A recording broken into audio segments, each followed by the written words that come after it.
Yesu mnunuri wangu, muriri orangu, ponesi munyara hazimu momatambuziko. Yesu mnunuri wangu, muriri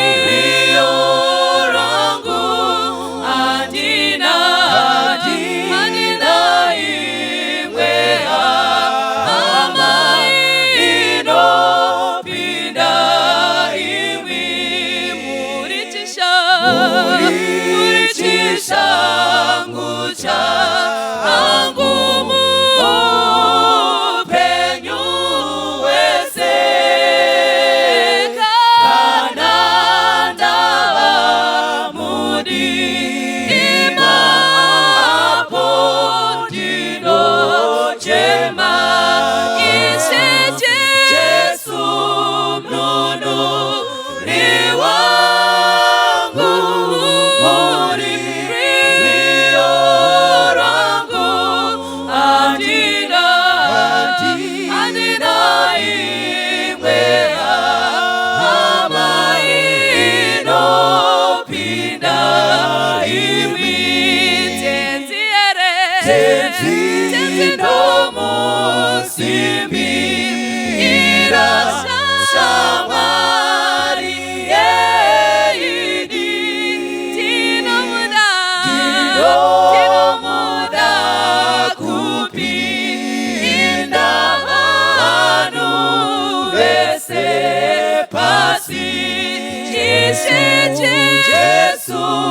mnunuri wangu, muriri orangu, andina imwe amaino pinda imwi, muriru faro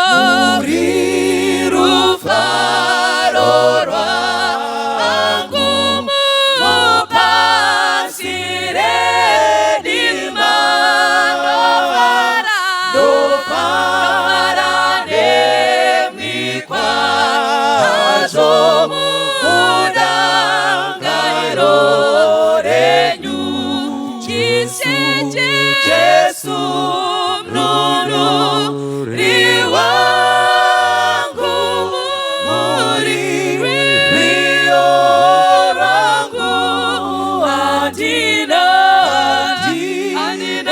imwe amaino pinda imwi. Yesu mnunuri wangu, muriri orangu, andina imwe amaino pinda imwi. Kuwaye kuna mata moyo unavawa, toya kuna Yesu ponesi wedu, nekutenda toya uchishago chedu, ora pawa kaneta shakana kakuwayo, mukuna mata tina komborelwa, ora pawa kaneta shakana kakuwayo, nguwaye kuna mata tenzi oswedera, anetiti kunzwa mana wajijema, jesetino anozivisa amakomba ake orapawa kaneta zvakanaka kuwayo mukunamata tinokomborerwa orapawa kaneta zvakanaka kuwayo nguva yekunamata apo vanoedza zoisa kuna Jesu anobatsira nemoyo wekuzira obvisa zvinetso orapawa kaneta zvakanaka kuwayo mukunamata tinokomborerwa orapawa kaneta zvakanaka kuwayo panguva yemunamato tinosembera zvikomborero zvese tinozviwana mukusimbira iye hakuna dambudzo orapawa kaneta zvakanaka kuwayo mukunamata tinokomborerwa orapawa kaneta zvakanaka kuwayo. Ufaro wangu kukwazai zvakare muzita rashe namuponesi wedu Jesu Kristu. Pane nyaya imwe inotaurwa, nyaya iyi inoitika mune imwe nzvimbo kune imwe nyika, ndichataura zita renyika. Murume ainzi Crispin anga akaroora aine mhuri yake. Munharaunda maigara Crispin, nharaunda yose yaipupurira kuti Crispin aiva munhu akanaka. Kana paine munhu aiwirwa nedambudziko mumaraini, the first name they thought of was Crispin. And Crispin aimira zvose zvaari kuita oenda unoatenda kudambudziko iri, obatsira vanhu vemunharaunda. Izvi zvakaitika kwenguva yakareba kusvika Crispin azikanwa neraini kunzi igudhu munhu. Asi pane chinhu 1 chaitika kuna Crispin. Kana adzokera kumba kwake, mudzimai wake aisafara pamusoro pemararamiro nemabasa aitwa naCrispin. Crispin would not do the things zvaaitira munharaunda, aisazviita kumudzimai wake. At times aisadzoka kumba, at times aisabatsira mudzimai wake, but yet Crispin ukangobuda gedhi repamba pavo, raini rose raikupupurira kuti Crispin aiva munhu akanaka. But yet mumba make, imba yake Crispin vaichema naye because he was unbearable. Titenderei ndipinde nemi mubhaibheri. Tiri muna Luke chapter 10 verse 25 tichidzika nayo. Luke chapter 10 verse 25. Zvino umwe mududziri wemurayiro wakasimuka akamuedza achiti, mudzidzisi, ndingaiteiko kuti ndigare nhaka youpenyu husingaperi? Akati kwaari, pamurayiro pakanyorweiko? Unoverenga sei? Iye akapindura akati, ida Ishe Mwari wako nomwoyo wako wose, nomweya wako wose, nesimba rako rose, nokufunga kwako kwose, nokwako sezvaunozvida iwe. Akati kwaari, wapindura zvakanaka, ita izvozvo ugorarama. Asi iye achida kuzviruramisira akati kuna Jesu, wokwangu ndianiko? Jesu akamupindura akati, mumwe munhu wakabva Jerusaremu akaburukira Jeriko akawirwa nemakororo, akamupamba nguo, vakamurova, akaenda ndokumusiya akuda kufa. Zvino umwe muprista wakanga achiburuka hake nenzira iyoyo akati achimuona akanyenyeredza akaenda. Nokudaro murevhiwo akasvikapo akamuona akanyenyeredza. Zvino mumwe muSamaria akanga ari parwendo wakasvika kwaari akati achimuona akamunzwira tsitsi, akaenda kwaari ndokumupombera mavanga ake, akaadira mafuta newaini, akamukwidza pachifuyo chake, ndokumuisa kumba yevaeni, ndokumuchengeta. Zvino ava mangwana oenda akaburitsa madhinari 2 akaapa mwene weimba akati, mumuchengete, mumupe zvose zvinodiwa kumurapira kupfuura izvi. Zvikapfuura ndichapfuura zvene pano kana ndichidzoka. Unofungei? Ndoupi kune vatatu ava wakanga ari wokwake waiye akawirwa nemakororo? Akapindura akati, iye wakamuitira ngoni. Jesu akati kwaari, enda undoita saizvozvo. Mwari anogara achikomborera kuverengwa kweshoko rake. Titenderei tishandise musoro wenyaya unoti Gudhu munhu. Ngatidzorei usu tinamate. Mwari wari kumusoro kudenga, shoko renyu raverengwa, chidudzirei muri moga, ndiJesu tanamata, amen. Now mukanyatsofunda muchaona kuti munhu wose, it's a fact, munhu wose anoda kunzi munhu akanaka. Kwandobva ine kune vara rinoti chinakira.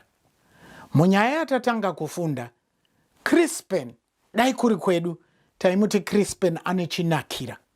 Chinakira ndo chekuti kune vanhu vari kunze vanokupupurira kuti wakanaka. Kune vanhu vose unosangana navo unoda kuti vainde vaine report yekuti you are a good person.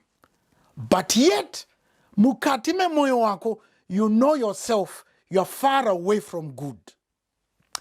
Now mukatarisa nyaya iyi, mududzi wemurayiro, an expert of the law, came to Jesus. Now munhu haasi wekutamba naye. Dai ari mazuva anaya taiti he's a theologian, a systematician, an Old Testament, a New Testament theologian, okay, a professor. Kasvika kuna Jesu. Now Jesu kana wakamutarisa uchimuona unogona kungomuti because atorine dust shena, gamendi ndiroro harina rimwe ranochinja. Saka you might think, saka in a bid to test him, akasvika zvikanzi nai, what can I do?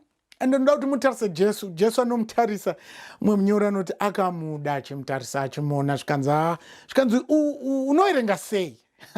Saka Jesu quickly acknowledges kuti aiwa, you are an expert, and acknowledge his expertise.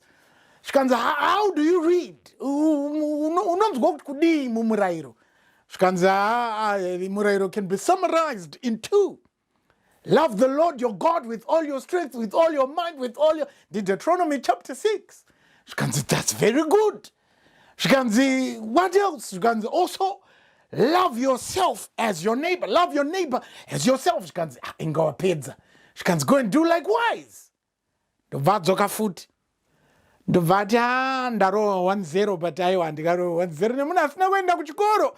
Ndine masters, ndine PhD. Aiwa zviitika. Zvikanzi sorry. Ndibatsirewo. Kune vanhu vanonyebera kuzungaira, vari kuziva kwavari kuenda but vanoita ngwaka. Zvikanzi sorry. Ndarasika. Ndiani neighbor yangu?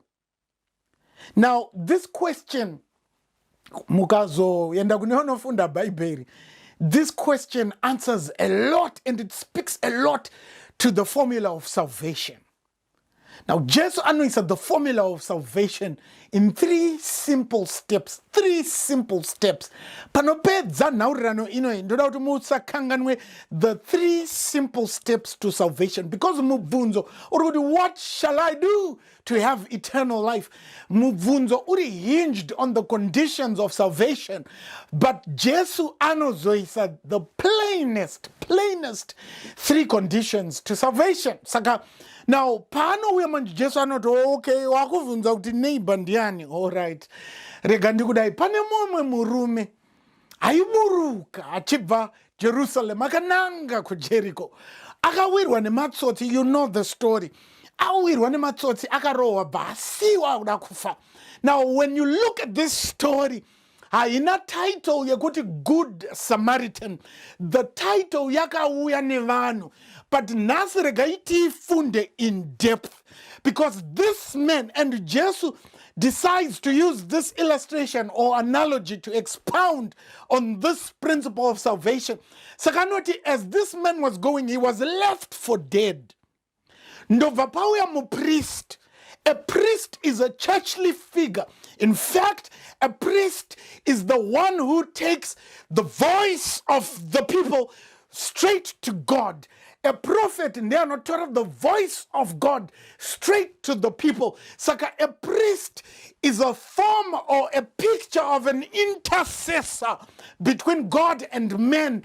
But yet in the priest, there is no intercessorial characteristic whatsoever. Anoshika otomuona kuti this man is almost dead. But anomunyenyeredza. Mubvunzo. Isemonipi yamunoparidza naye priest. Kana muri kusiya munhu akutofa. As if it's not enough, a Levite comes along. And Jesus was careful because Pangwai audience, they clearly understand kuti priest zvinorevei. They clearly understand the role of a priest. They clearly understand the function of a priest. Saka Jesus paari kuti priest, audience iri understand what it means to be a priest. Paari kuti Levite, audience clearly understands what it means to be a Levite. Zvikanzi Levite akasvikawo ndobva anyenyeredza zvezvakaitwa napriest ndokuyenda. But surprisingly, there comes a Samaritan. Now regai ndimbokuudzai, a Samaritan and a Jew. A Samaritan was equivalent to a dog in the eyes of a Jew. Saka, a Jew aiti kana achiona a Samaritan, aiona an unsavable thing. In fact, aasi munhu but an object. That's why pana John chapter 4, mukadzi uya muSamaritan reminds Jesus kuti the Jews have no dealings with the Samaritans. Why? Because ava ndove commonwealth of salvation, and the Samaritans are far away from salvation. Ava ndo the seed of Abraham. Ava ameno zvavari zvinhu vangoro vanhu zvinhu. But a Samaritan comes along. Unlike the priest, unlike the Levite, and Jesu paari kushandisa mavara. Remember, the audience is Jewish and they clearly understand. Good, and this Samaritan came along. They understand the implications. The first condition, akamunzwira tsitsi. Hallelujah. Kune vanhu vanonzwira vamwe tsitsi. Vaburuka pachipfuwo chake. Vamupombera mabandage. Ndokwadira wine. Disinfector. Ndokuvamtakura, ndokumisa pachipfuwo chake, ndokuenda naye kuin. Mirati funde. Pane chirawe chiripo, mirati chirapanure. Samaritan comes to the situation. Samaritan is overwhelmed netsiti or compassion. Samaritan acts on the compassion. Ndidzoke kuna Crispin aiti akabuda mugedhi rake.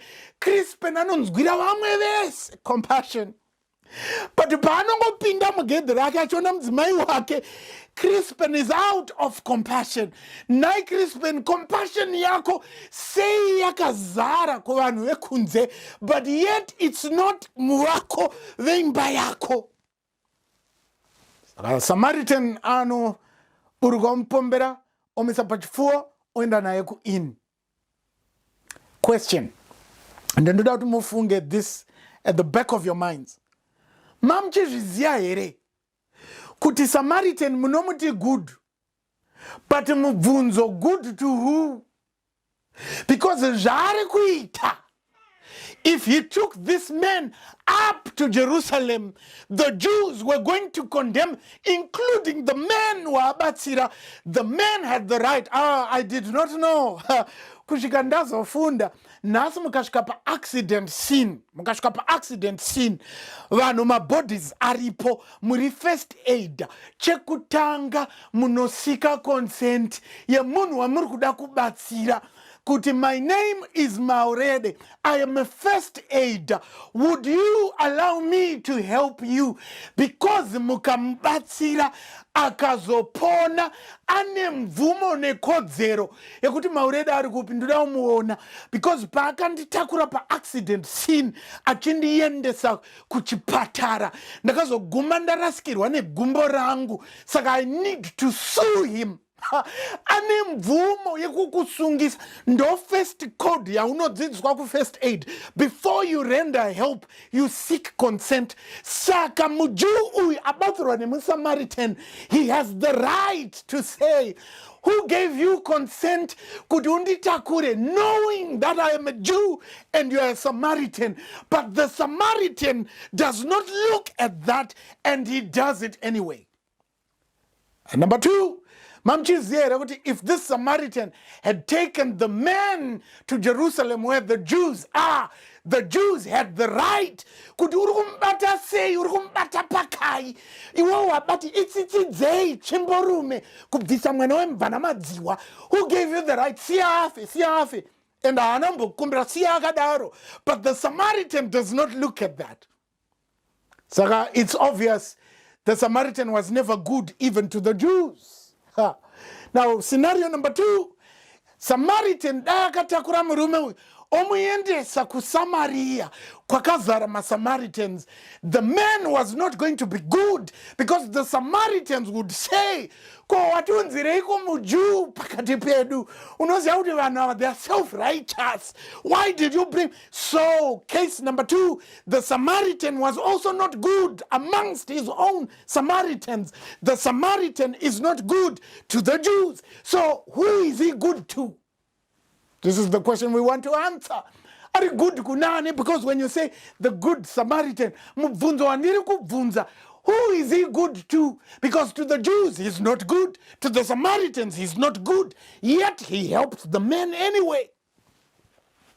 Saka nduye mbudzi dzako manje. Zvamunopfeka uniform yekuchechi, muchimukira mangwanani ega ega, muchienda kuchina, muchienda kwamunoenda, muchiita mabasa amunoita. Who are you doing them for? Ndikandikubvunza mubvunzo number 2, zvamunopupurirwa neraini mai ningi ningi igudhu munhu. Who are you good to? Because Jesu panapa akumubvunza manje kuti I see you're an interpreter of the law and you keep the law, but uri kuichengeterani? Who are you doing it for? Uri kuzviitirei? Many of us think we need to be good for us to earn salvation. Jesu ari kuramba panapa kuti makadzidziswa nani mimi kunzi kana uda kuponeswa tanga waita zvakanaka. Who taught you that? Because the analogy inopiwa naJesu has nothing to do with salvation, yet in the end anomti go and do likewise. Anopindura mubvunzo wake. Salvation is not earned because you can rightfully interpret the law. No, salvation is not earned because you can recite the 28 ningi. No, salvation is not earned nekuti wapfekedzwa hembe yekuchina. No, salvation is not earned nekuti wamemorize mavhesi 62. Salvation is not earned nekuti wakaturikwa maoko pamusoro. No, because we have an expert of the law. So what is salvation? Jesus boils it down to the neighbor. Because angamudza kuti aiwa murayiro une zvinhu two. Love the Lord your God, vertical, with all your heart, with all your soul, with all your mind, with all vagona, very good. Ndobva murayiro horizontal. You should love your neighbor as yourself. Inga muri kuziva, inga munayo key ya salvation. Ndo key ya salvation. Ko zvimwe zvese ratongowawo drama ramakuita iri. Mapedza ndo salvation ida Mwari wako nemoyo wako. Ko imimi nhasi drama rese iri makariwana kupi? Kana usati wakugona kududzira apa, kana usati wakudai makariwana kupi drama rese iri? Jesu ari kuramba kuti aiwa varume, salvation has been made full and free. And some of us think ukaita Gudhu ndokuti unzi uruenda kudenga. Gudhu kunani? Because muSamaritan muJerusalem aitopotsa atakwa nemabwe. Katibve muJerusalem, muSamaritan akaenda kuSamaria akabata muJudha anopotsa futi atakwa nemabwe, sell out. Ndo kuti unzira munhu. Saka Gudhu kunani? Pamuri kumuti Gudhu kunani? Ari Gudhu kunani? Because good Jerusalem is not good, because Samaria is not good, but yet you call him good Samaritan. Good to who? Saka ane chirevo murume. Chirevo chainacho chiri deep. Atiskuita zakanaka kudzitinzi takanaka. Kune vanhu nhasi saCrispen vaendesa vanhu kuzvikoro, vakaendesa vanhu kunyika dziri kure, vakaita zvinhu zvikukutu, vakavaka maguta, asi kana vakapinda mumba mavo mudzimai anoridza tsamwa. Good to who? Kune vanhu nhasi vekuti vakaenda kumacharity houses vakatotanga mafoundation, vakatoti iyi foundation haichamiri, inoenda mberi, makaita zvakanaka, asi mubvunzo mukapinda kune kwenyu kune nherera neshirikadzi dzine zita riri pachitupa chenyu, vanoti vakakonai vanoridza tsamwa. Good to who? Because when you say good Samaritan, good to who? Akanakirani. Because good Jerusalem is not good, because Samaria is not good. So who is he good to? When you say good Samaritan, good to who? Semi, nasi munotonzi good and regular. Good and regular kunani? Because tikafunda mba menyu mamabva. Tikabvunza good and regular ibudi, but tikangobuda get saCrispen. Munhu not Crispen is such a lovely man. Ndikaita dambudziko, he runs to my rescue. Ndikangoita chinondinetsa, he is quick to attend. Good to who? Nai Crispen. Because uchidzoka mumba mako mukadzi wako anotokunyenyesa, but yet ukabuda get unotanga kuita good. Good to who? Saka akatanga kufunga. And I want you to notice the Samaritan does not just do good, because good was helping the man, taking him to the inn, angatopedza, but he goes beyond good. I never thought good can be quantified. I never thought, because good is a superlative. Because this is good. And God looked at creation and he said, this is good. Aina kuseri. Augoni kuti gooda. Good is good. Saka ndo superlative. No superlative. Okay? Best, don't compare best and good. Good akatokwana ari complete. This is good. Akatokwana saka best, this is best. Best is a form of superlative. Hakuna best test. It's best. This is the best. This is good. Saka paari kunzi he who did good. Chuona pakamutakura omvamende sako in. That was okay, because the man was left half dead. Saka carrying him, no, in fact, bandaging, disinfecting the wounds was good enough. But he disinfects, bandages, takes him to the inn. That was good. But he goes beyond good. He pays. for the immediate, the already. Already ndatomunza, I'm paying 2 denarii. But let me also pay for the not yet. Because I know that they can be a not yet, but the already I'll pay. But even the need for the not yet, I will come and I will pay. Saka address at the already and address at the not yet. Don't worry, I'll come. Marie. That is going beyond good. Mubvunzo. Good to who? Now, at this time, ndodauti dzoke tipinde mupfungwa manje dza PhD candidate. Akaona kuti apa ndarohwa. What I was thinking, salvation is far away, because step inoiswa na Jesu, salvation have a relationship, a vertical relationship with God. And when you have a vertical relationship with God, it is sound. The horizontal relationship is automatic. Because kana uri good kuna Mwari first. Kugudu wanu hazvinetsi. But chiona manje munhu, iwe nini tine dambudziko iri. Toda kutanga taita good kumunhu. Kuti Mwari azoti good. Hazvigonika. Formula yacho chinotanga kuti ari kumusoro akuti good. Nekuti ari kumusoro akakuti good. Hazvinetsi kuti wakuti good. Nekuti good inozongotsapfuka ichibuda mukati mako. You will do good not to be called good, but because you are good. But iwe manje, we do good to be called good. We do good to be counted good and regular. Standing. But Mwari manje ari kuti aiwa, salvation warume, musazonyeperana nekuisirana drama. Salvation have a relationship with God. And when you have a good relationship with God, you will have a good relationship with your fellow men. And hauzoiti a good relationship with fellow men nekuti vanotaura mutauro wako, nekuti vanobva kumusha kwako, nekuti vanoera mutupo wako, nekuti vane ganda rakafanana nerako, nekuti vanobva kunyika yakafanana neyako. Hauzoiti good zviri conditional. Your goodness becomes unconditional. Wakatobva kuvharwa mari last week, but because you are good, because you have a good sound relationship with the Father, nyange wakavharwa last week, you do not keep record because you are good. Because the Samaritan wrote that I want no record. Kunyange makanditi ndirimbwa, kunyange makanditi ndirichinu, I have no record of that evil or ill. I'll help you nonetheless because I am good from inside.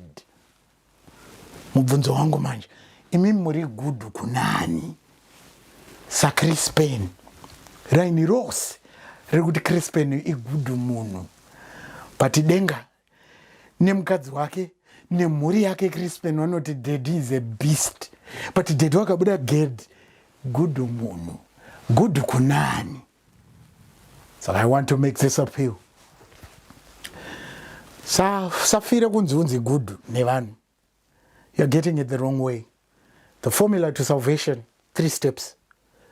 Have a good vertical relationship with God. Then you have a good horizontal relationship with men.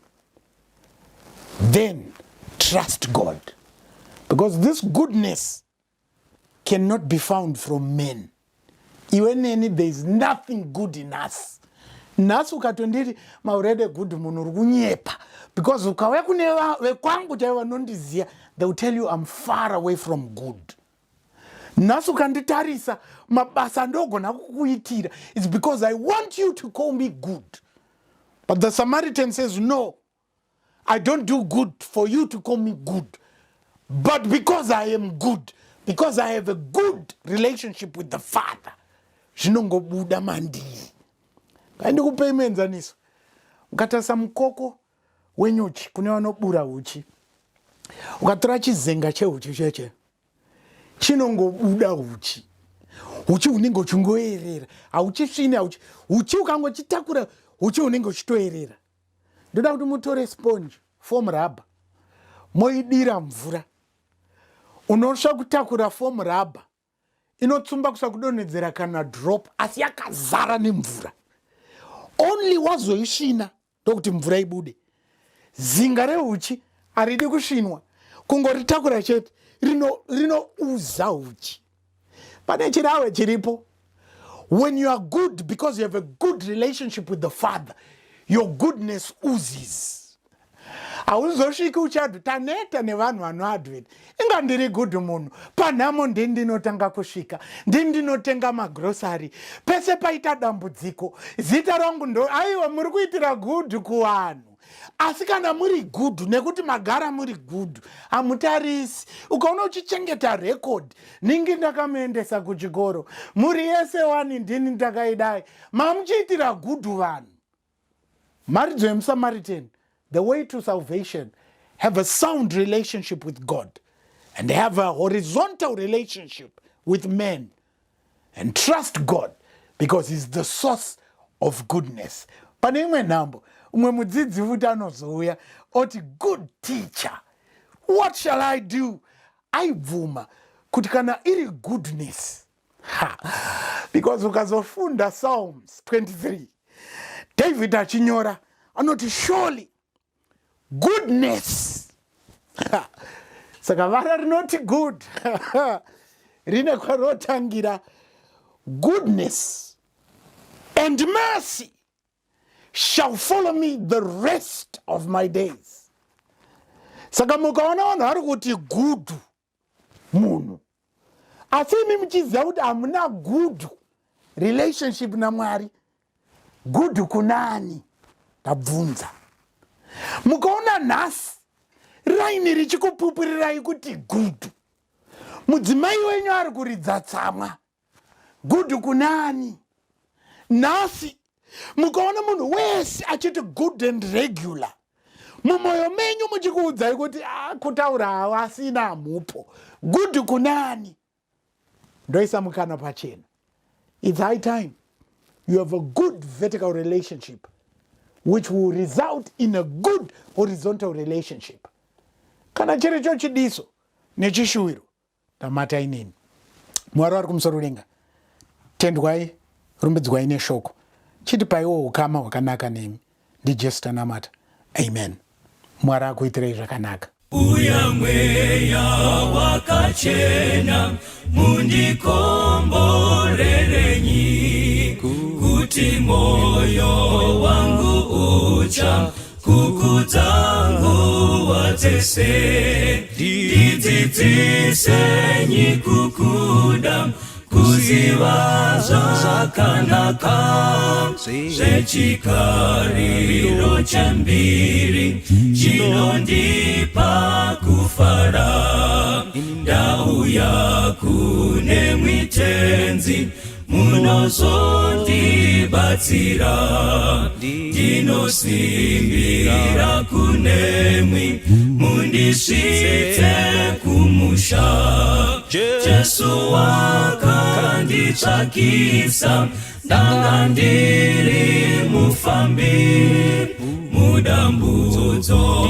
wandibvisa ngeropa rake iri ndakashira mutsa wenyu ndinomuitirenyi ndipenyi kunaka kwenyu ndosungirwa kunemwi nguva dzese ndarasika kuva munzira yenyu ndiri pano wangu Baba batisa moyo wangu ndiri pano wangu Baba batisa moyo wangu ndiri pano wangu Baba batisa moyo wangu ndiri pano wangu Baba batisa moyo wangu. Umtewera kweseko ndaziza kumusimbira gotonera kundifira pamchinjiko weKalvari Jesu anditungamira rengerese nguva dzese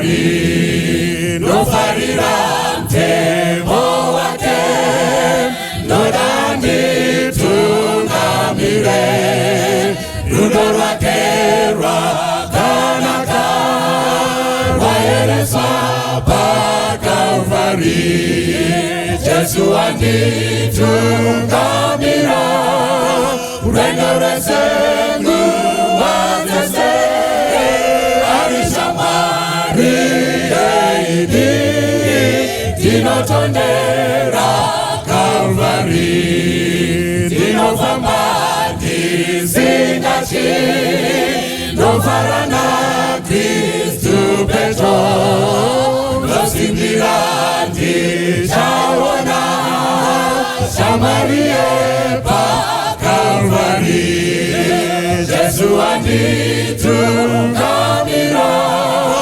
urwendo rwese nguva dzese, arishamwari